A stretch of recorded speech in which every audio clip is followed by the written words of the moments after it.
Jesus chamou os 12 e começou a enviá-los 2 a 2, dando-lhes poder sobre os espíritos impuros. Recomendou-lhes que não levassem nada para o caminho, a não ser um cajado, nem pão, nem sacola, nem dinheiro na cintura. Mandou que andassem de sandálias e que não levassem 2 túnicas. E Jesus disse ainda: quando entrardes numa casa, ficai ali até vossa partida. Se em algum lugar não vos receberem, nem quiserem vos escutar, quando sairdes, sacudi a poeira dos pés como testemunho contra eles. Então os 12 partiram e pregaram que todos se convertessem. Expulsaram muitos demônios e curaram numerosos doentes, ungindo-os com óleo.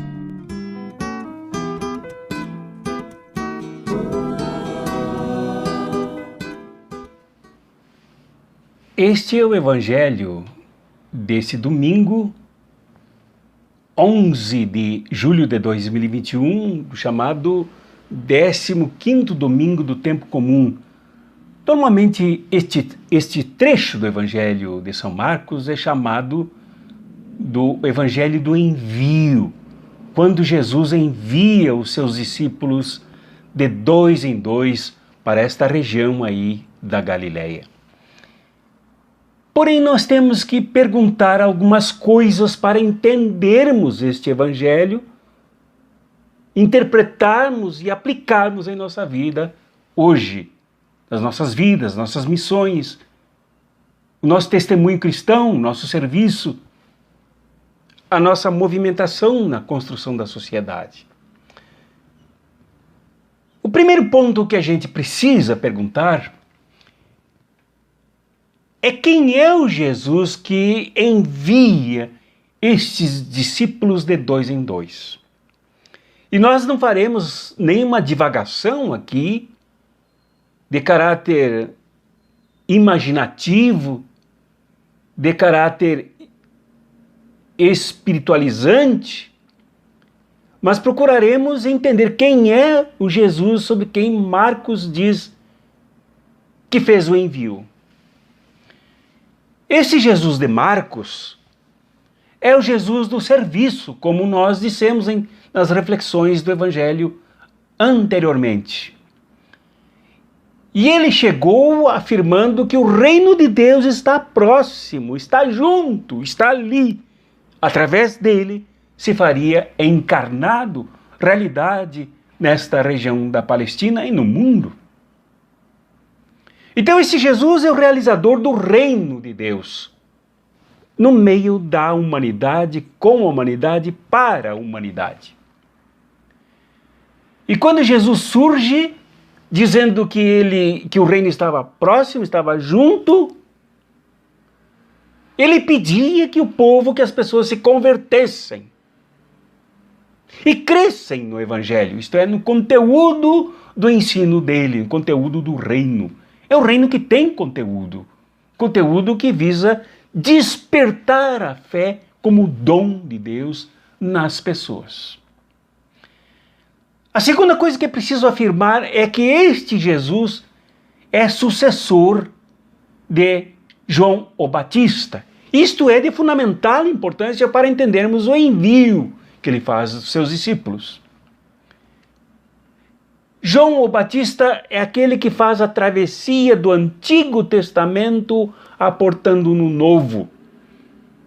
Jesus, então, ao suceder João o Batista, diz claramente que ele não sucede ao javismo do templo opressor, do templo do culto herético, do templo do culto distante do povo, do templo da religião que impõe leis sobre elas, já veremos mais adiante,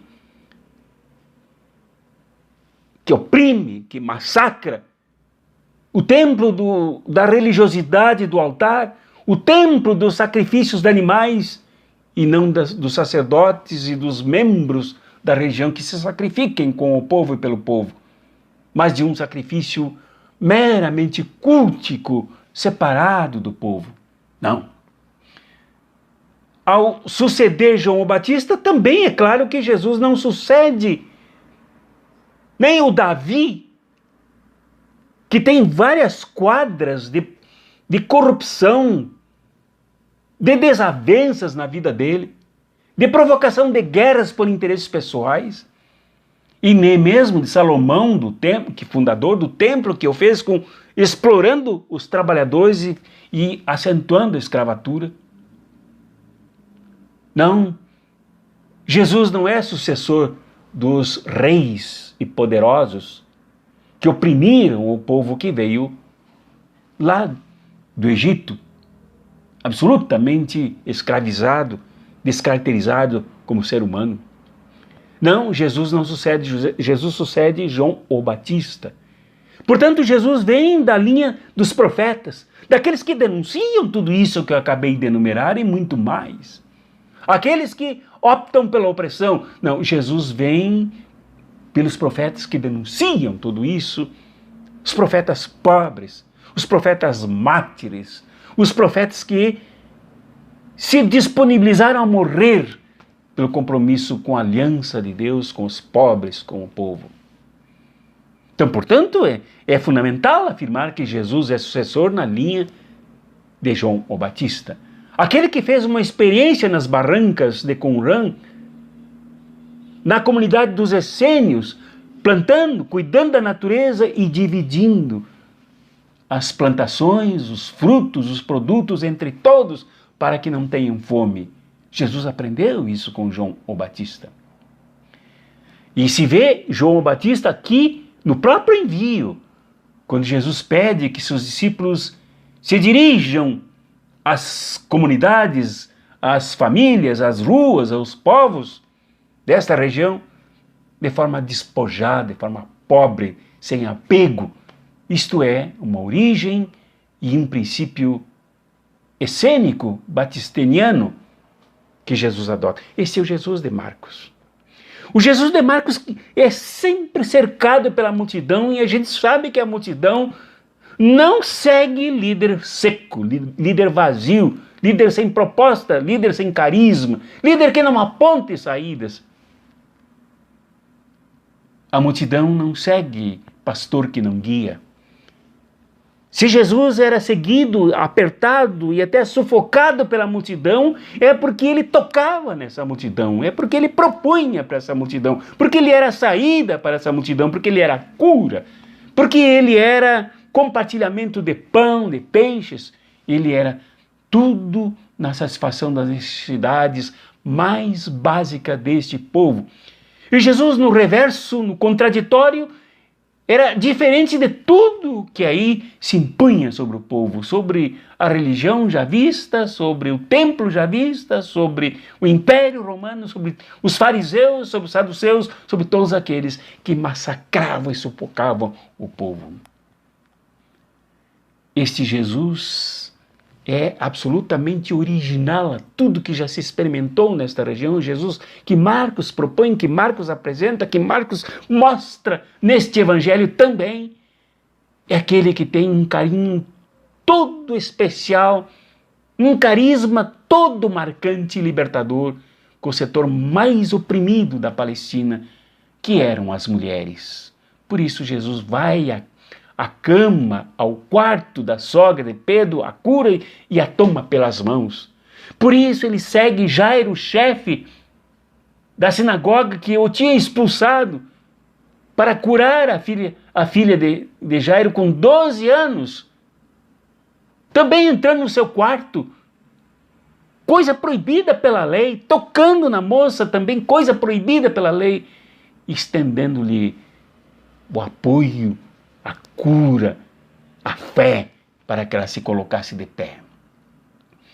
Este Jesus que adota, que se inclina para as mais oprimidas da sociedade da Galileia, é aquele que também para no meio da multidão e diz um toque especial, alguém me tocou. E que não era a multidão, era uma mulher que sofria 12 anos de um fluxo, porque Jesus dá atenção para aquelas que mais sofrem a opressão da lei, da religiosidade desumana, da religiosidade feita de proibições, da religiosidade feita de isso eu posso, talvez pouca coisa, e isso tudo eu não posso, para oprimir o povo.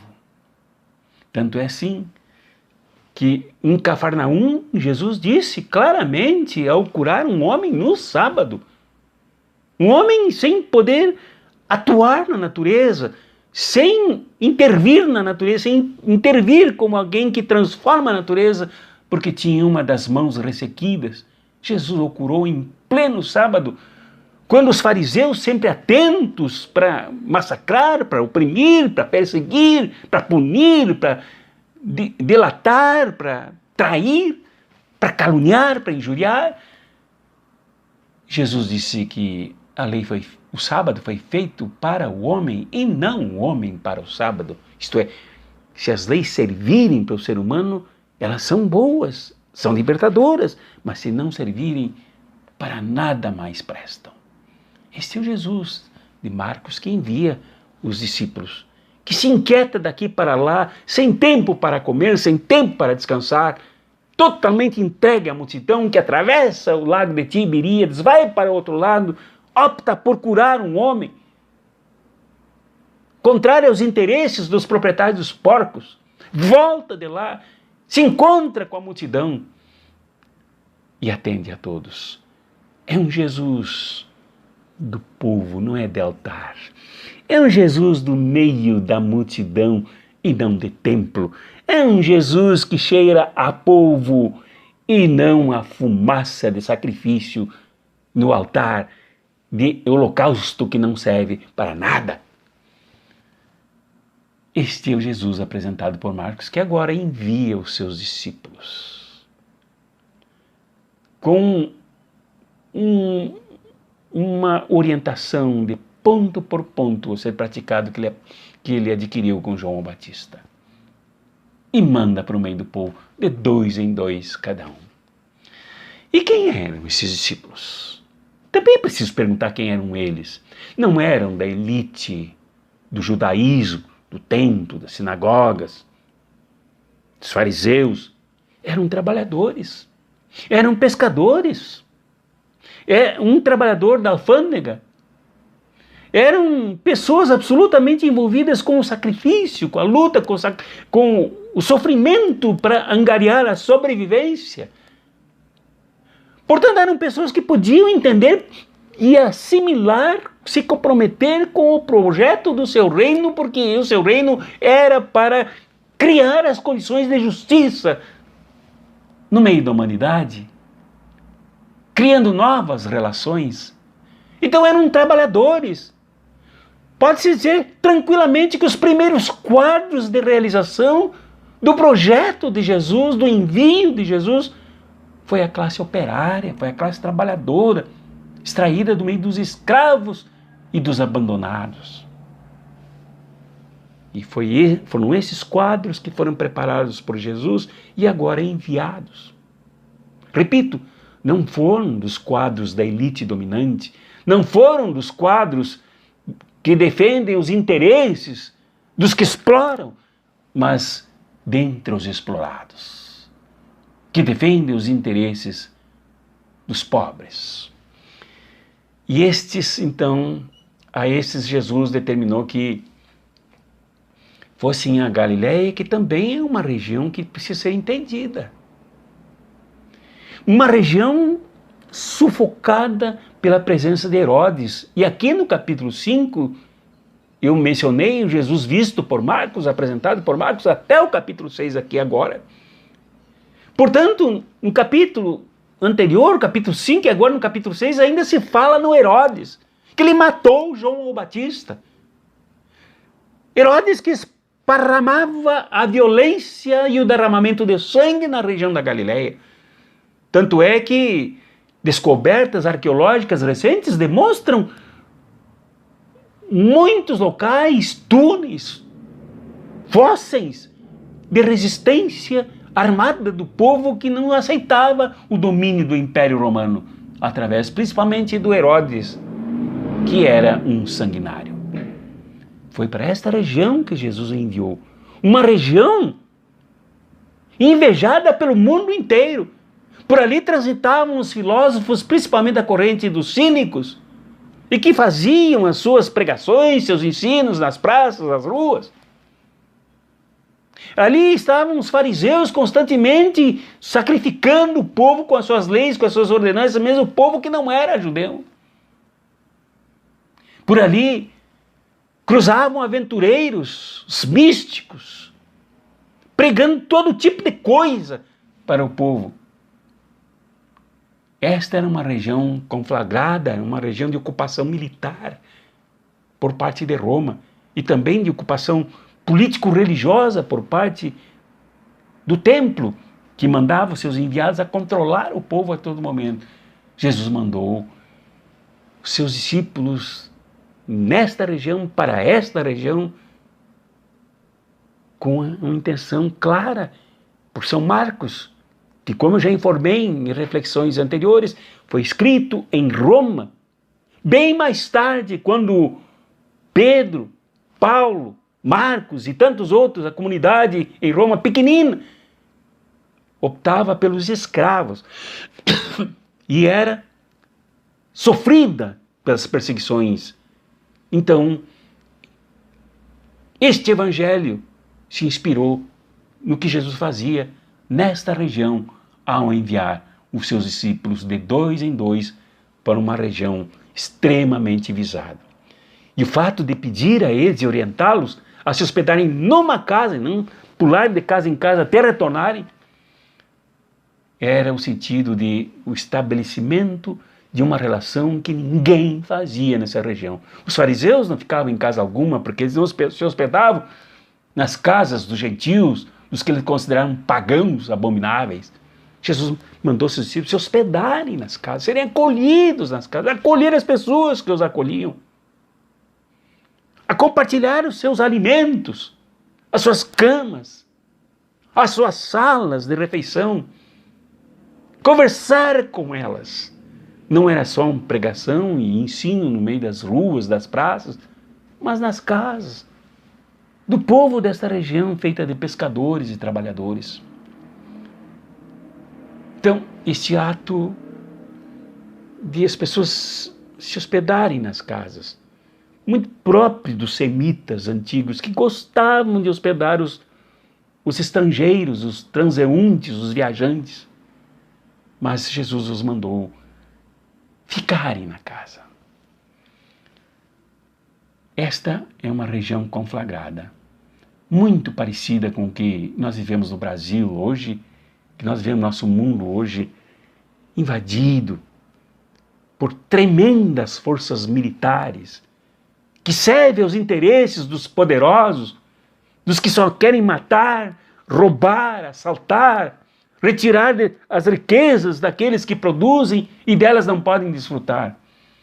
Por isso é importante a gente prestar atenção que Jesus mandou os seus discípulos não por uma intuição mística qualquer, mas com uma intenção planejada, para não só aprenderem nesta região, mas para ramificar o seu projeto completamente oposto, contraditório e diferente de tudo o que essas populações viviam, experimentavam e sentiam.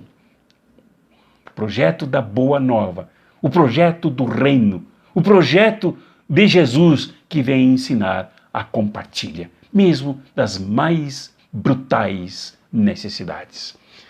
Aqui, nesta região, os discípulos tinham uma espécie de uma plataforma, um programa a seguir.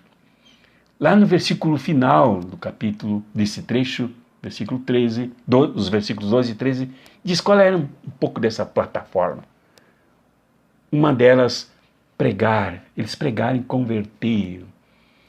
Converter exatamente pela presença, pela ação, pela atuação, pela militância, por se inserirem no meio do povo e também por ensinarem o povo as coisas do reino de Jesus e sobre Jesus. Converter e provocar mudança de mentalidade, mudança do conteúdo do pensamento, mudança da visão de mundo, mudança da percepção de uma sociedade amedrontada, assustada, perseguida, para que as pessoas se encorajassem, se estimulassem a abraçar o novo que vinha do reino. Jesus tinha sido expulso pela sua própria família, diz aqui São Marcos. Sua própria família o achava louco. A sinagoga da sua comunidade em Nazaré, feita de religiosos, o chamou de seguidor do deus Belzebu, deus dos estercos, o deus das moscas. A gente sabe como se chamam as pessoas aqui no Brasil quando começam a falar coisas que desagradam, né? Foi isso que chamaram Jesus. Foi isso que atribuíram a Jesus. Porque esta era uma região sob constante medo. Então era preciso converter, isto é, mudar a mentalidade das pessoas para um novo que chegava, que não tinha nenhuma relação com o terror que aí se impunha sobre as multidões. E os discípulos tinham essa incumbência de ensinar e de converter. E olha, a mudança de mentalidade muda projetos, muda caminhos, muda sonhos, muda falas, muda jeito da gente falar com as pessoas.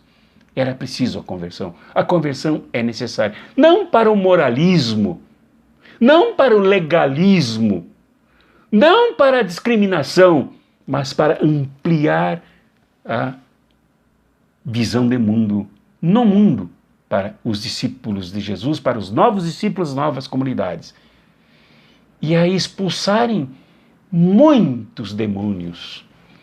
Como já disse também em outras reflexões, a concepção de demônio era a concepção de que havia muitas divindades. A palavra demônio não quer dizer exatamente, nem sempre quer dizer mal. O mal é pelo que acontecia. De cada um acreditar num Deus. E quando se encontrar, cada um defendia o seu Deus. Daimônio, no grego, língua na qual foi escrito o Evangelho. Quer dizer, muitas divindades. Divisão. Então, quando as pessoas eram divididas, era preciso unificá-las a partir do primeiro projeto da conversão e depois, então, expulsar delas aquilo que divide, aquilo que fratura, aquilo que machuca, aquilo que esvai energia, aquilo que diminui as pessoas. E adoece também.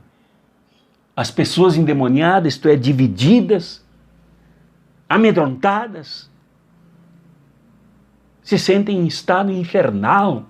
Jesus enviou seus discípulos para o inferno onde viviam as pessoas, para desinfernizá-las, para desdemonizá-las, para libertá-las. Isto é uma missão absolutamente indispensável e necessária e que justifica o esparramamento do reino, o reino que se espalhava no meio da multidão para expulsar demônios. E curavam, e para curar muitos doentes, ungindo-os com óleo.